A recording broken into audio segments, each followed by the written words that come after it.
watching WJTS News. I'm Charlotte Olson. Last night, Huntingburg police officers had quite a ride, and at approximately 7:30 p.m., two officers with the Huntingburg Police Department were out on a routine patrol when at the 1200 block of North Van Buren Street, they observed a tan Mitsubishi traveling at a rate of 64 miles per hour in a 25 mile per hour speeded zone. Officers activated their emergency lights and sirens, but the Mitsubishi did not slow and continued north on Van Buren Street at a high rate of speed. Officers initiated a pursuit and then the car continued to flee on County Road West 400 South and eventually to the intersection of Witts Road and US 231, where the driver lost control, trying to turn and spun the car 180 degrees around. The driver of the vehicle then headed south on US 231 after almost making contact with an Indiana State Troopers patrol car who was en route to assist on the scene. A Huntingburg officer was able to deploy spike strips near Phoenix Drive and successfully deflated 3 out of the 4 tires on this vehicle. The driver continued to maneuver the car south on US 231 at a high rate of speed until its front right tire blew out, causing it to lose control and crash into the Spuds and Stuff landscaping. The driver attempted to flee on foot but was taken into custody, and the driver was identified as Ricardo Herrera. Alfredo Hernandez also exited the vehicle and initially refused officers' verbal commands but later complied. Hernandez was found to be in possession of 2 glass smoking pipes, and there were 2 additional passengers in the vehicle with Herrera and Hernandez who complied with the officers' commands and were later released after questioning. The Mitsubishi had to be towed from the scene by Cars Wrecker Service, and Spuds and Stuff Landscaping received minimal damage. The Indiana State Police, DuBois County Sheriff's Department, and also Cars Wrecker Service assisted with the Huntingburg Police in this incident.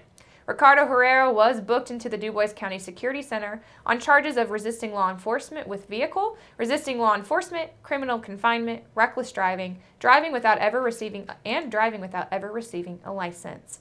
While Hernandez was booked on charges of resisting law enforcement and also on charges of possession of paraphernalia.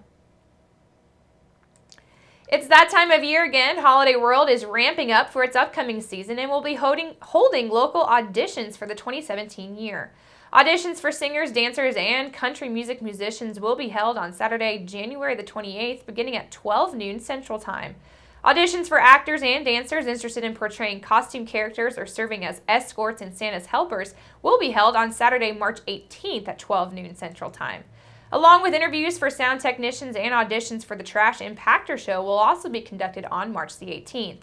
If you are arriving for an audition, parking will be available in the Raven parking lot at Holiday World. For additional information on audition times and dates, please visit the park's website at holidayworld.com/auditions or give them a call at 1-877-463-2645 for information about other seasonal and full-time job opportunities. You can also visit their website at holidayworldjobs.com. The Spencer County Tourism Commission has announced that $5,000 in grants is available to tourism-related non-for-profit groups again this year. At the end of April, the Commission plans to award grants to assist qualified organizations, events, or tourism-related entities promoting tourism in Spencer County, Indiana.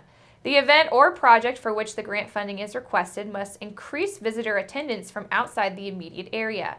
This is the 3rd year that the Tourism Commission has offered these grants, and we've seen a lot of interest so far, says Spencer County Visitors Bureau Executive Director Melissa Brockman.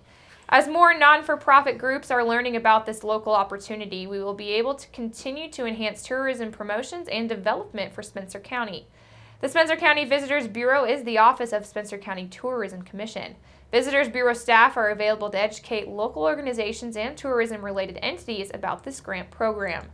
To request an application or for more information, call the Visitors Bureau at 812-937-4199 or email at info@santaclausind.org.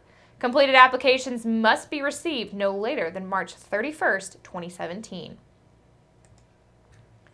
A funding plan drafted by Indiana House Republicans for long-term road improvements this month has drawn attention for its call for an immediate 10-cent increase in Indiana's gas tax to pay for long-term statewide road improvements.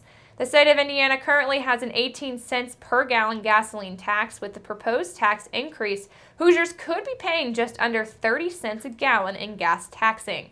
As of January 1st this year, the state's minimum wage stands currently at $7.25, with the state's adjusted gross income tax rate for individuals this year at 3.23%. The DuBois County tax rate, as of reported in October 1 of the previous year, is at 0.01%. Along with the proposed gas tax increase comes language in the plan that would allow Indiana to explore options for tolling along some highways, including the possibility of Indiana applying for a federal waiver to place tolls on interstate highways to address an expected future drop in gas tax revenue. 3 students were honored with scholarship awards as part of Ivy Tech Community College's inaugural Dr. Martin Luther King Jr. Legacy Project. The Martin Luther King Jr. Legacy Project is an artivism exhibition that honors the legacy of Dr. Martin Luther King Jr. All Ivy Tech students were invited to participate in the exhibit by submitting artwork created to honor the legacy left behind. Artvism combines art and activism and is created to increase social, environmental, and also technical awareness of communities through the medium of art. All submissions were juried and scholarships were awarded for first, second, and third places in Best of Show. The 3 students who won created art with the theme of moving forward in the spirit of Dr. Martin Luther King Jr. The Southern Indiana region took home 4 third-place rankings with Katie Wheeler, Jazz Miller, and Jerica Thomas, and Noah Brown.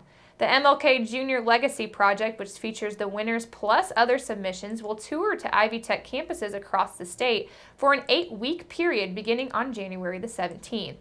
The exhibit will be in Indianapolis from the 17th through the 19th, and all exhibits are open to the public and can be viewed free of charge.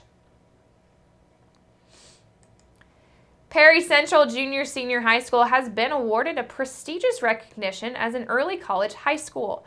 The school was awarded the Center of Excellence in Leadership endorsement as an early college high school from the Center of Excellence in Leadership and Learning at the University of Indianapolis. Emily Berkey from the Center of Excellence in Leadership and Learning says that the endorsement represents CEL's recognition of Perry Central's rigorous curriculum, impressive statistics of dual credits, and also transfer general education Core 30 certificates, alongside strong leadership, a college-going culture, and a sense of place. Developed at the University of Indianapolis in 2001, the Center of Excellence in Leadership of Learning has worked to innovate educational changes to prompt higher student achievement. Backed by Lilly Endowment funding, the programs strive to be a catalyst leading efforts to prepare students for the 21st century's global job market through efforts focused on teacher and principal preparation, research and evaluation, school transformation, as well as future leadership in developments. However, in particular, participation as an early college high school means that Perry Central has met the agenda's 8 core principles, all intended to boost academic success. Perry Central students have the opportunity to complete the first year of their college coursework during their high school career. 22 students are on track to complete this certification this year, and Perry Central students earn a significant number of dual credits, with 51% of current graduating classes being on track to receive 15 or more college credits. To learn more about the Center of Excellence in Leadership of Learning, visit their website at www.cel.und.edu. Make sure to keep it right here, because up next we'll take a look at your weather summary.